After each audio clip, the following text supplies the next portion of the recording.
இப்போ ரீசெண்டாக தேசிங் ராஜா part 2 teaser வெளியாகிருக்கு. இதுலேயும் விமல் தான் நடிக்கிறாரு. ஃபஸ்ட்டு பார்ட் ஏற்கனவே செம்ம ஹிட்டு.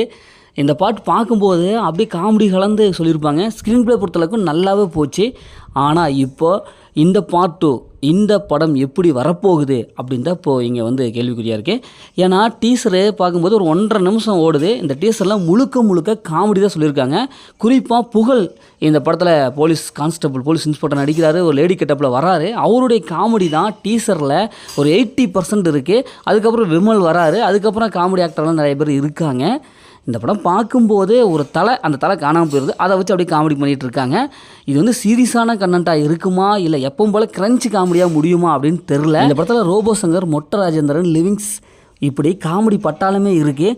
இவங்கள வச்சு ஒரு சூப்பரான காமெடி மூவியாக இவங்க கொடுப்பாங்களா அப்படின்னு தெரில. ஏன்னா டீசரில் பார்க்கும்போது நல்லாவே இருக்குது. ஆனால் ஒரு சில இடங்களில் கிரன்ச்சாக கொஞ்சம் ஓவர் ஆக்டிங் பண்ணுறாங்களோ அப்படி தான் தோணுது.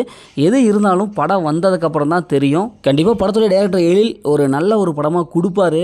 ஏன்னா ஃபஸ்ட்டு பார்ட் எப்போவுமே சூப்பராக போகும். 2வது பார்ட்டு கொஞ்சம் சொதப்பிடுவாங்க. அது மாதிரி இருக்குமோ அப்படின்னு தான் கொஞ்சம் டவுட்டாக இருக்குது.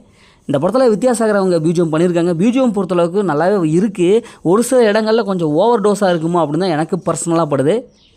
எது எப்படியோ வருகிற ஜூலை 11 இந்த படம் ரிலீஸுப்பா அப்படின்னு சொல்லிட்டு அந்த ட்ரெய்லர் போஸ்டரில் கடைசீட்டில் அவங்க சொல்லிட்டாங்க.